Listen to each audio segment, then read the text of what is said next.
لله الحمد لله نحمده ونستعينه ونستغفره ونؤمن به ونتوكل عليه ونعوذ بالله من شرور أنفسنا ومن سيئات أعمالنا من يهده الله فلا مضل له ومن يضلله فلا هادي له ونشهد أن لا إله إلا الله وحده لا شريك له ونشهد أن سيدنا ونبينا ومولانا محمدا عبده ورسوله صلى الله تعالى على خير خلقه محمد وعلى آله وأصحابه أجمعين أما بعد فأعوذ بالله من الشيطان الرجيم بسم الله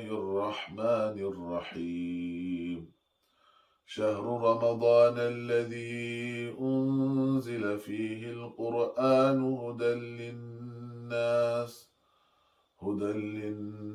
وبينات من الهدى والفرقان فمن شهد منكم الشهر فليصم ومن كان مريضا أو على سفر فعدة من أيام أخر يريد الله بكم اليسر ولا يريد بكم العسر ولتكملوا العدة ولتكبروا الله على ما هداكم ولعلكم تشكرون صدق الله مولانا العظيم. Alhamdulillah, firstly I would like to thank Brother Farooq for asking me to talk about Ramadan and the connection, our connection to the Quran, and via his platform, the Iqra Hub. So I would like to thank Brother Farooq and his team. May Allah subhanahu wa ta'ala give him barakah in his health and his life and his knowledge and his family. Ameen. So the topic that we have gathered to talk about is our connection to the Quran, reconnecting ourselves with the Quran. And it is a very important topic. The reason is, first of all, we are on the doorsteps of Ramadan. Ramadan, inshallah, will start next week. And Ramadan has a very strong link and connection with the Quran. The first time Allah subhanahu wa ta'ala, He introduces ourselves to the month of the Quran, then He doesn't say this is the month of fasting or that this is the month of Qiyamul Layl or that this is the month of I'tikaf. All of these a'mal are performed in Ramadan. But He didn't introduce this month like that. The first time He talked about Shahru Ramadan, the month of Ramadan, He said Shahru Ramadan alladhi unzila fihi al-Quran. That the month of Ramadan is the month in which the Quran was revealed in. Which means that this month has a very strong connection with the Quran. It comes in a hadith that Rasulullah sallallahu alayhi wasallam, he used to present the Quran to Jibreel alayhi salam every Ramadan, and Jibreel alayhi salam used to present it back to him. They used to do in what we call Dora, or revision of the Quran in the month of Ramadan.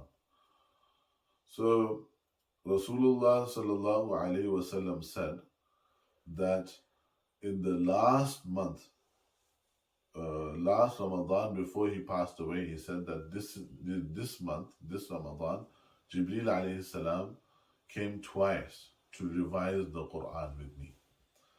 So every year in Ramadan, he used to revise it once, and in the last month, he revised it 2 times.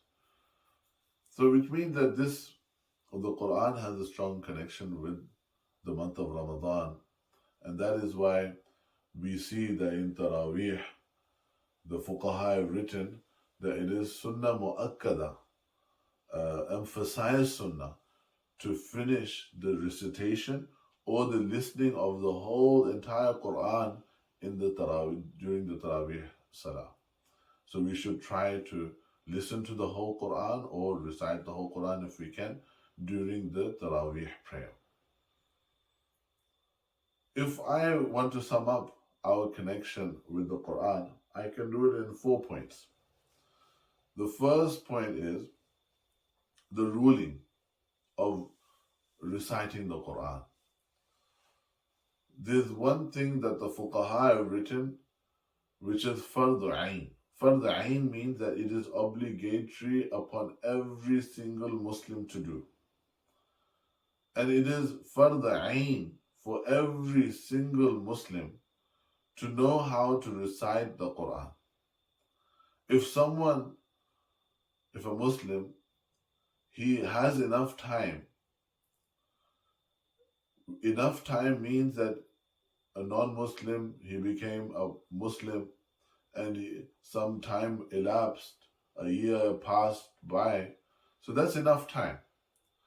So if he has enough time to learn the Quran according to his level, and he still doesn't do that, he doesn't go to a teacher, he doesn't learn how to recite the Quran, then such a person, according to the Sharia, the fuqaha have written that he will be sinful, because it is fardu ayn, it is obligatory upon every single Muslim that they should know how to recite the Quran according to the tajweed rules, that he follows the tajweed rules and he implements them in his recitation, and his makharij are corrected.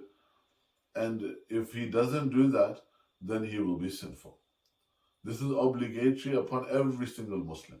We as Muslims should try our best that we have the right tajweed when we are reciting the Quran. We are following and implementing all the Quranic rules, and our makharij are corrected.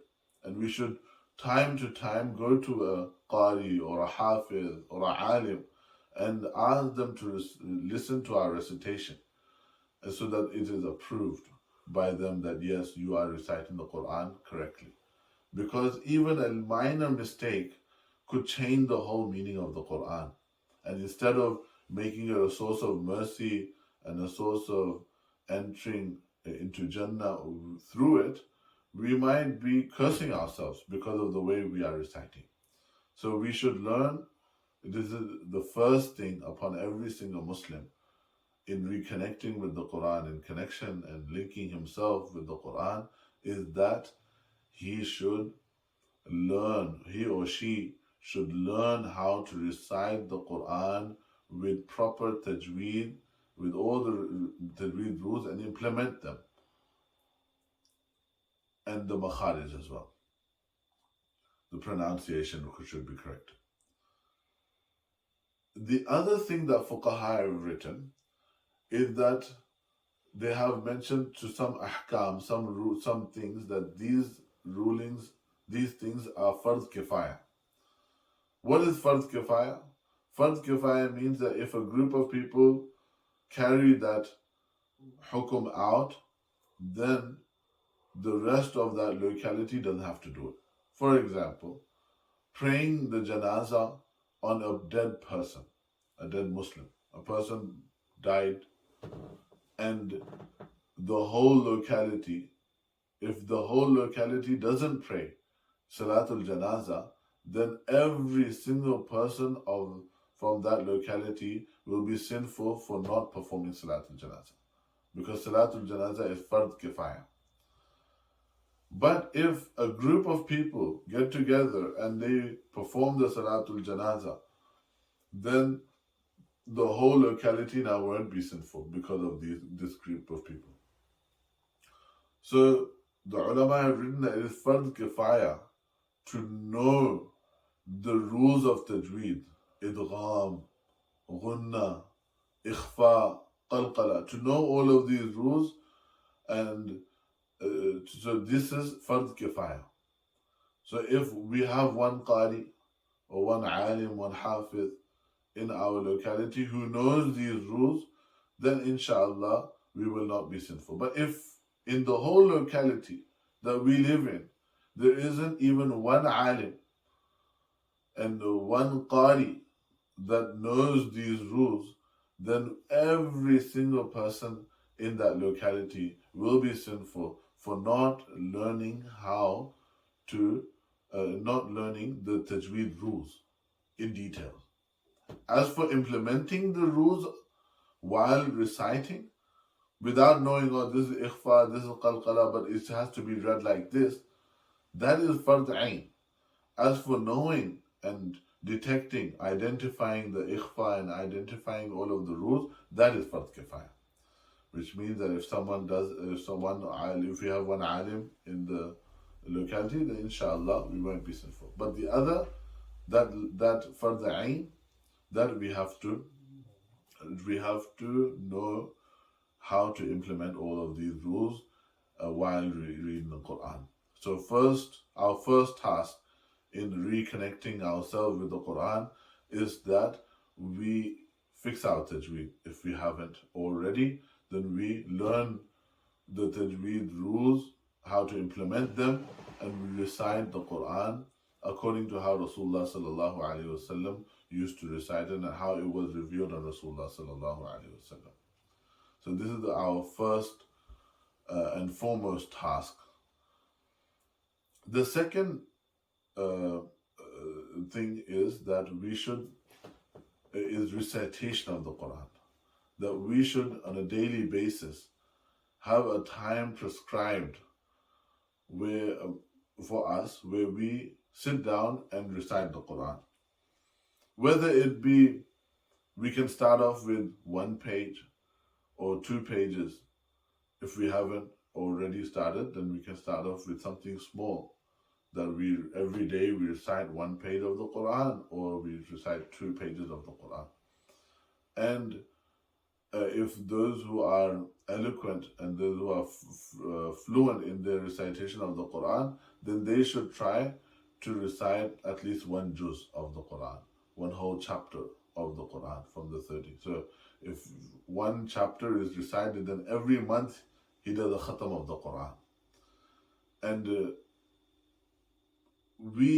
our ummah, Rasulullah sallallahu alaihi wasallam's ummah, we were supposed to be connected with the Quran very deeply. On the Day of Judgment, Rasulullah sallallahu alaihi wasallam, he will actually complain. Imagine the one who we think that he will intercede for us, and he will be a source of intercession for everyone, for his ummah, and for other ummah as well in different levels. But every single person will be benefiting through the intercession of Rasulullah sallallahu alaihi wasallam on the Day of Judgment. And on the Day of Judgment, it comes in the Quran that Rasulullah sallallahu alaihi wasallam will complain about something. What will he complain about? He will say, وَقَالَ الرَّسُولُ إِنَّ قَوْمِ اتَّخَذُوا هَذَا الْقُرْآنَ مَهْجُورًا. That the messenger will say that my qawm, my people, took this Quran as something that should be left. Which means that they have left this Quran. Rasulullah sallallahu alaihi wasallam will complain about this on the Day of Judgment. The one that we rely on in terms of intercession, that we will intercede through, we will be interceded through Rasulullah sallallahu alaihi wasallam on the Day of Judgment. So imagine how much agony that might cause us if we are from those people who Rasulullah sallallahu alaihi wasallam is complaining about. So which means that we have to hold firmly to this book. And we are the ummah of Iqra. The first revelation was Iqra, read, which means that we are the ummah that recites a lot, that reads a lot. And what do we read a lot? The Quran. We recite the Quran a lot. And Ramadan is a time where recitation of the Quran should be increased. In normal days, we should be reciting the Quran of what I'm saying, that at least one juz. For those who are fluent, they should recite one juz a day. Only takes, those who are very fluent, it can take them 20 minutes. Those who are a bit, who want to read a bit slower, 30 to 40 to maximum 1 hour. And if we are even slower, then it could even take us 1.5 hours, but 1.5 hours from the 24 hours that Allah subhanahu wa ta'ala has given us daily, if we take out for the recitation of the Quran, is nothing. And through reciting the Quran on a daily basis, Allah subhanahu wa ta'ala will put blessings and barakah in the rest of our time.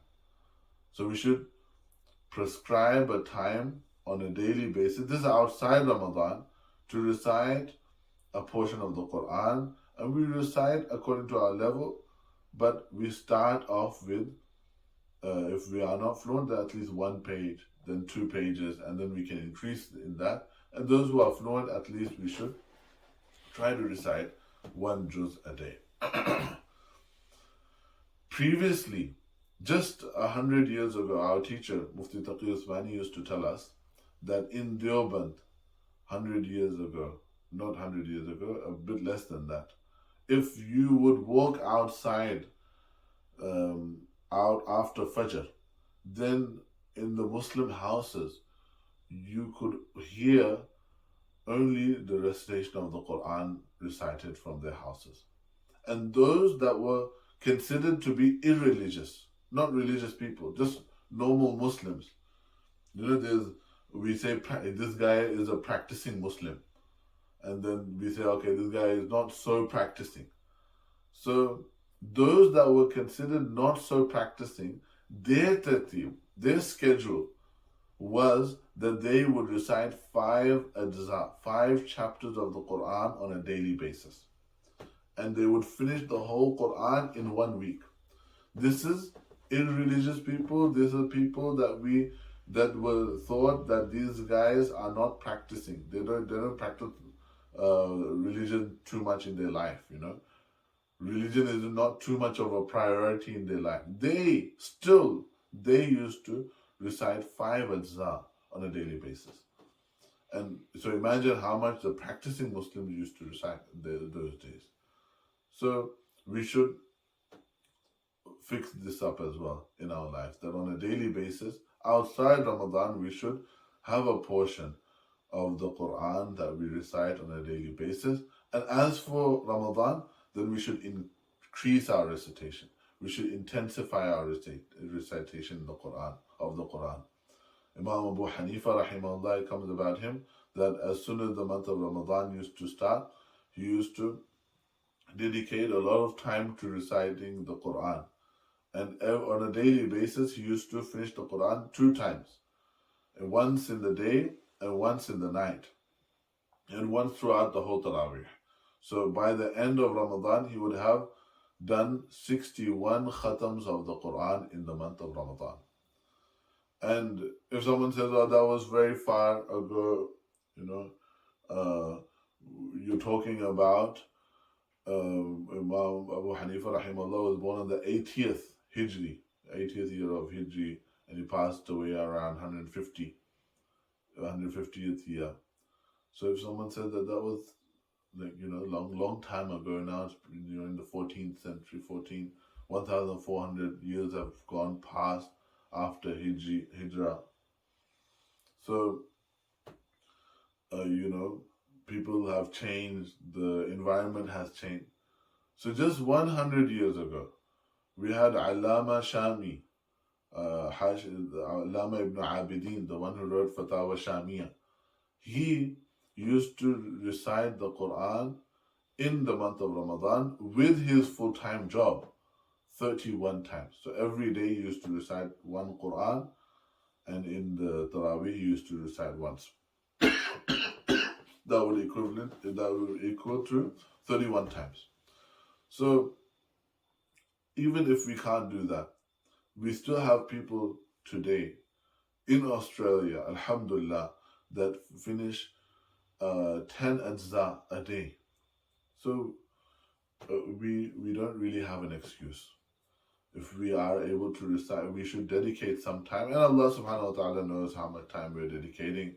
Allah subhanahu wa ta'ala knows the reality. So we don't have to prove to anyone. We just have to prove to Allah subhanahu wa ta'ala, Ya Allah, I'm trying. So first thing was to fix our tajweed and to recite the Quran according to the correct pronunciation. The second one is that we prescribe a time in our daily life outside Ramadan and inside Ramadan. Inside Ramadan, during Ramadan, we should intensify our recitation. And outside our Ramadan, we should have a set tartib, set goal that we are following on a daily basis. And our day should start with that.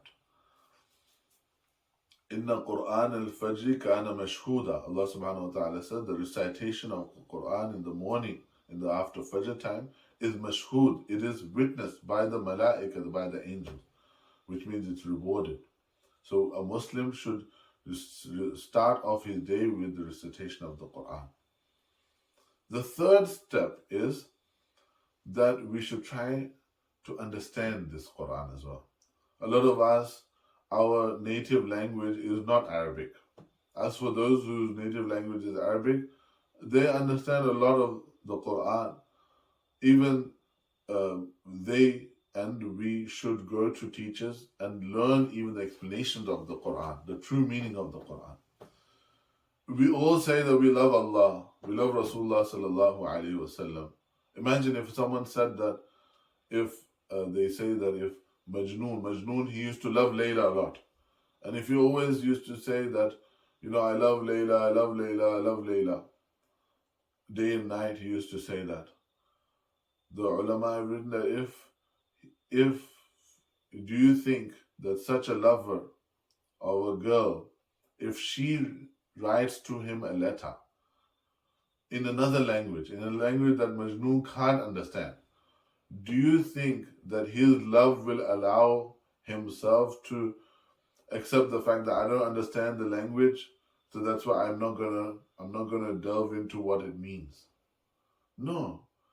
A true lover, if he really loves Layla, then he will try his best to go get an interpreter, to find a translator, to find people that can translate this for him. If he can't find anyone, then he would go and try his best to learn the language and to unlock this letter of his beloved. So we say, Allah subhanahu wa ta'ala, we love Allah. And our life is for Allah. So Allah subhanahu wa ta'ala has sent us a letter. And that is the Quran. And He's told us that, you follow this Quran, you get Jannah. Rasulullah sallallahu alayhi wa sallam came with this book, a love letter from Allah subhanahu wa ta'ala to us. Now, how much we love Allah subhanahu wa ta'ala, that's how much we will unlock it. If we are true lovers of Allah subhanahu wa ta'ala, we will try our best to go to the scholars, to go to the translations and find out its meaning. Read the translation and find out what Allah subhanahu wa ta'ala is trying to tell me in this Quran. In the Surah Fatiha, we all read Surah Fatiha. In that we say, Ihdina siratan mustaqim. We say, oh Allah, guide us to the right path. And in response, Allah subhanahu wa ta'ala gave Alif Lam Mim, ذَلِكَ الْكِتَابِ لَا رَيْبَ فِيهِ هُدًى لِلْمُتَّقِينَ. That is the book, this is the book, ذَلِكَ الْكِتَابِ لَا رَيْبَ فِيهِ. There is no doubt in it. هُدًى لِلْمُتَّقِينَ. It is a source of hidayah, guidance for the pious, for the God-fearing. So, this Quran is the book that is our source of hidayah, our source of guidance in this world and the hereafter. So we should prescribe some time on a daily basis outside Ramadan and inside Ramadan as well, where we go to the ulama those who know the meanings and ask them, what does this Quran say? Tell us, please.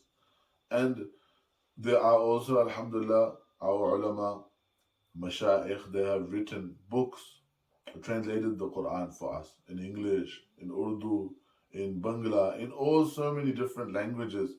So we should refer to those translations and try to understand the Quran through that. So this is the third step of reconnecting ourselves with the Quran, is that we learn the meanings of the Quran. The fourth and the most important step is to implement this Quran in our life, that we become a walking Quran. When Aisha radiallahu anha was asked that how is the character of Rasulullah sallallahu alaihi wasallam and how is his mannerisms, she said, "Kana khuluquhu al-Quran," that his characteristics and his mannerism was the Quran. Just read the Quran. What does the Quran say? وَلَا تَمْشِ فِي الْأَرْضِ مَرَحًا. Don't walk on the earth ignorantly. So he used to walk humbly. وَعِبَادُ الرَّحْمَنِ الَّذِينَ يَمْشُونَ فِي الْأَرْضِ عَلَى الْأَرْضِ هَوْنًا وَإِذَا خَاطَبَهُمُ الْجَاهِلُونَ قَالُوا سَلَامًا. All of these, about suppressing the anger. وَالْكَاظِمِينَ الْغَيْظِ. Those who bottle up their anger. وَالْعَافِينَ عَنِ النَّاسِ. And those who forgive and pardon people. All of and those who comes about the muflihun, the people, the successful people. قَدْ أَفْلَحَ الْمُؤْمِنُونَ الَّذِينَ هُمْ فِي صَلَاتِهِمْ خَاشِعُونَ. Those that are in their salah humble and dedicated. They've got khushu' and khudu'. Khudu' is that outwardly they pray properly, and khushu' is inwardly they concentrate and they are devoted to Allah subhanahu wa ta'ala. الَّذِينَ هُمْ فِي صَلَاتِهِمْ خَاشِعُونَ وَالَّذِينَ هُمْ لِلزَّكَاةِ وَالَّذِينَ هُمْ عَنِ اللَّغْوِ مُعْرِضُونَ. And those who are shunned away from laghu. Laghu means anything that is irrelevant. They shun it, they ignore it. وَالَّذِينَ هُمْ لِلزَّكَاةِ فَاعِلُونَ. And those who pay their zakah. And some ulama have said that zakah means to purify, those who purify themselves. So to implement this Quran in our life, after we learn its meanings, we shouldn't just learn the meaning and that's okay, I know the meaning, now I can give a lecture on the Quran. No, that's not the purpose of learning. Learning is to implement. So inshallah, if we implement these 4 steps in our life, we will be connected to the Quran. And inshallah, we won't be from those people who have left the Quran, who have abandoned the Quran. And inshallah, we'll be from those people who Rasulullah sallallahu alaihi wasallam said, Inna lillahi ahlina minan nas. That for Allah subhanahu wa ta'ala has some people that are special. Ahlullah, the Sahaba said, Manhum, Ya Rasulullah, who are those? Rasulullah sallallahu alaihi wasallam replied, Ahlullahi wa Ahlul Qur'ani wa khasatuhu. That they are the people of the Quran and they are the special people of Allah subhanahu wa ta'ala. So to enter in the special people of Allah subhanahu wa ta'ala, we have to develop a very strong connection with the Quran. And if we follow these 4 simple steps, number 1, to fix our tajweed and implement the tajweed rules and pronunciation while reciting. Number 2, prescribe a daily part of the Quran that we recite on a daily basis. And number 3, understand the Quran, what the Quran wants from us. Understand the zahiri meanings, the apparent meanings, and the deep meanings. We go and ask the ulama, what are the rules that are derived from the Quran? And we ask them, the fuqaha and the muftis, we ask them about how we should live our life according to the Quran. And number 4 is to implement that. So inshallah, if we do that, we will be from those special people, servants of Allah subhanahu wa ta'ala, and those who have done this, they will be accepted in the sight of Allah subhanahu wa ta'ala. May Allah subhanahu wa ta'ala make this month, the Quran, month of us reconnecting ourselves with the Quran, and make us the people of the Quran, make us the people that Allah subhanahu wa ta'ala loves. Wa akhiru da'wana and alhamdulillahi rabbil alamin.